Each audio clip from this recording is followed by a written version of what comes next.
Salut les amis, bienvenue sur votre plateforme. Les amis, comprendre ce qui se passe en Afrique est très important. Comprendre cette révolution, comprendre que nous sommes en train de nous libérer est très important. Cette compréhension de cette actualité est importante et utile pour le peuple africain. Ça devrait nous galvaniser davantage de continuer dans cette lutte-là. Nous devrons libérer tous les pans de nos économies, contrôler tous les pans de nos économies. C'est important si nous voulons nous libérer et si nous voulons nous développer. Économiquement, on ne peut pas se développer avec des gens qui font du chantage sur le plan électrique, sur le plan financier. Nous ne pouvons pas. Si nous ne maîtrisons pas l'eau, l'électricité, même la monnaie, nous ne pouvons pas se développer durablement si nous ne maîtrisons pas notre système éducatif. Ça pose un énorme problème de comprendre cela. Non. C'est basique de comprendre cela. Les autres peuples, la religion même, nous devons contrôler cela. Le fait que nous sommes un foutu, où on a toutes sortes de religions chez nous, manipulateurs de conscience, c'est un problème pour notre développement. Donc, nous devons nous libérer de toutes ces choses-là pour aller de l'avant. Maintenant, les amis, si on a compris cela, c'est un processus, je ne dis pas que ça doit être brut, non, mais c'est un processus that's going to lead to our total emancipation and liberation, to have our economic freedom. It's very, very important, dear friends. Les amis, le président du Niger a fait une première sortie à l'extérieur de son pays, au Burkina Faso et après au Mali. Et au Mali, il a rencontré qui? Le sage, le visionnaire, Assimi Goïta, l'homme de l'action. Oui, l'homme qui a mené ce combat et l'homme qu'on apprécie aujourd'hui. Après Gbagbo, beaucoup de gens disent que non, Laurent Gbagbo au départ a donné les contrats aux sociétés françaises. D'accord, il a commis les erreurs. Mais à la fin, il s'est réveillé. Et ce qui nous intéresse, c'est le fait qu'il s'est réveillé. Il a réveillé en nous cette guerrier, cette volonté de vouloir libérer l'Afrique. C'est ça qui est le plus important. N'allez pas nous l'emmener dans l'ancien truc. Oui, il a fait des erreurs, mais ces erreurs ont été compensées ou blanchies quand il a commencé à pousser le peuple africain de battre sa monnaie. C'est là où on a trouvé que c'était important. Et est-ce qu'il avait raison? Oui. Les autres qui combattent cette idée, est-ce qu'ils ont raison? Non, ils ont tort aujourd'hui, les amis. Quand il arrive, il discute avec Assimi Goïta. Devant la presse, on lui a posé quelques questions. Il parle du soutien du Burkina Faso et le soutien du Mali contre ceux-là qui voulaient venir attaquer son pays. On écoute Abdurrahman Tiani. Nous savons qu'il est déjà acquis, mais nous voulons le renouveler de vive voix, le soutien du Mali, du Burkina. Voilà. Il sait que ce pays devait le soutenir et devrait soutenir son pays, et c'est ce qu'ils ont fait, les amis. Oui. Et cette alliance qui a été signée en septembre de cette année, Abdurrahman Tiani parle de cette alliance aussi. Il parle de l'alliance des États du Sahel. C'est très important de l'écouter à propos de ce sujet-là, les amis. Parce que cette alliance est venue briser toute cette chaîne que l'UEMOA, la CEDEAO et la BCEAO avaient mis en place avec le concours de la France pour maintenir les pays de cette zone-là, comme les pays de l'Afrique centrale, dans l'esclavage, dans la prison monétaire, dans le sous-développement.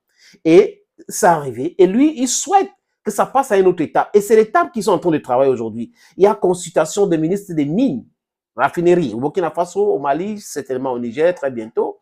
Des commerces, ils sont en train de penser les intra-commerces entre ce pays-là, les économies et finances, en train de penser la création d'une nouvelle monnaie, parce qu'avec le concours de la Russie va les aider dans ce sens, et ça va libérer les autres pays pour avoir leur monnaie, la banque centrale contrôler leur monnaie, les taux et autres. La fluctuation de leur monnaie doit être contrôlée par eux et non pas un pays tiers qui est la France, qui est un État colonialiste, l'ancien colon qui veut maintenir son emprise sur l'économie de ce pays-là pour continuer à piller et penser qu'ils sont un pays développé. Les amis, il dit l'AES doit être pas seulement une organisation qui c'est pour la sécurité, mais aussi pour le développement et la prospérité. On écoute Abdurrahman Tiani. Rien ne les détournera de leur objectif, celui de faire de cette zone du Sahel non pas une zone d'insécurité, mais une zone de prospérité. On applaudit pour qui? Pour Tiani. Ouais, on l'applaudit pour lui parce que ils comprennent aujourd'hui et ils savent que le peuple est derrière eux, ils savent que voilà ce que le peuple pense et nous devons travailler avec le peuple. C'est très important, les amis. C'est très important d'avoir les leaders visionnaires, les leaders qui ont les oreilles au sol, qui écoutent tout ce que le peuple dit, pas les autres qui écoutent uniquement ce que la France dit pour venir imposer et mater les peuples. Les dictateurs, quand ils sont en difficulté, ils commencent à demander le soutien du peuple. Mon peuple doit me soutenir par rapport à quoi? Vous allez être chassés du pouvoir, humiliés comme vous humiliez le peuple, les amis. Vous l'avez? Avec le peuple, il dit, l'objectif sera atteint. Avec le peuple et ses dirigeants, donc avec Abdurrahman Tiani, avec Ibrahim Traoré, avec Assimi Goïta, les objectifs seront atteints. Donc, les objectifs, c'est quoi, les amis? La prospérité économique, la sécurité, c'est de ça qu'il est question. Et vous allez voir, quand ça va commencer, ça sera difficile pour le peuple nigérien, pour le peuple burkinabé ou malien de quitter leur pays. On est en train d'aller vers la construction d'un Eldorado. On ne peut pas avoir la terre promise et en train de souffrir au même moment. C'est incohérent. Comme les Congolais, par exemple, les amis, qui ont la matière première qui entre dans la fabrication des véhicules, des laptops, des téléphones portables, mais ils sont en train de souffrir tous les jours. Après, on vient leur dire qu'ils sont pauvres. On les demande même de diviser leur pays pour faire plaisir aux impérialistes bandits. Ils sont des voleurs, des pilleurs de sous-sol, les amis. Quand vous venez tuer les gens, vous êtes même pire que des bandits. Les amis, quand les objectifs seront atteints, comme a dit dans cet passage le président Abdurrahman Tiani, il continue en disant que le Niger compte sur le soutien du Mali. Parce que la menace d'une intervention militaire n'est pas encore finie. Les sanctions sont toujours là contre eux. Des sanctions illégales, illégitimes, brutales et sauvages que la France a instruit ses agents commerciaux ou commerciaux, peu importe, de la Côte d'Ivoire, du Bénin, du Ghana, Mbalo, on les appelle comment? Macky Sall, Alassane Ouattara, Nana Akufo-Addo, Patrice Talon. Voilà donc des gens qui pensent qu'ils sont la CEDEAO. Comptons ensemble, les amis. Le Sénégal de Macky Sall ou Macky Sall au Sénégal, parce que ce n'est pas son Sénégal. Alassane Ouattara de la Côte d'Ivoire, Patrice Talon du Bénin, Nana Akufo-Addo du Ghana, Mbalo de la Guinée-Bissau. Nous avons 5 personnes dans une organisation qui compte 14 pays qui prétend être les propriétaires de cette organisation et de ce pays. Il y avait le Nigeria de Tinubu, mais il ne les prend plus au téléphone. Tinubu ne les prend plus au téléphone parce qu'il ne veut plus les problèmes dans son pays. Donc, il ne les prend plus au téléphone. Il n'est pas concerné par cette histoire de la France qui manipule la CEDEAO. Donc, il a dit, c'est bon maintenant. J'ai voulu entrer dans un truc, vous avez voulu m'entraîner dans quelque chose, mais c'est bon là, moi je n'entre plus là-dedans. Donc, Abdurrahman Tiani a raison de dire ceci. On l'écoute. Cet objectif, nous l'atteindrons, Inch'Allah, avec le concours du peuple à travers la direction éclairée de certains dirigeants, dont notamment Abdurrahman Tiani. Oui. Oui. Les amis, on va conclure par cet autre passage qui est aussi très important, qui passe un message fort. Parce que c'est important de passer les messages forts, de passer ces messages-là pour que beaucoup de gens puissent comprendre. Et que l'Occident collectif, c'est-à-dire que comprend ce message. They have to digest it well. We are giving them the African enzymes to digest the message we are passing through to them. The independence, economic independence of Africa is non-negotiable. The leaving of the French CFA zone is non-negotiable. If you want to work with us in a sincere manner, not the thievery you're organizing with some corrupt African head of states who are just there for their personal interest. Et ils parlent de quoi, les amis? Qu'ils feront tout pour répondre aux attentes du peuple. Donc, ça part dans le sens de non-trahison du peuple. Les attentes du peuple, c'est quoi? La sécurité, le développement économique, la libération. Parce que pour se développer économiquement, nous devons quitter la zone de franc CFA. Pour se développer économiquement, nous devrons casser tous ces accords coloniaux bidons qu'on a signés. C'est de ça qu'il est question. Donc, voilà l'attente du peuple. Quitter toutes ces barrières. On s'en fout. Même si il ne faut pas avoir des relations diplomatiques avec l'Occident, ce n'est pas grave.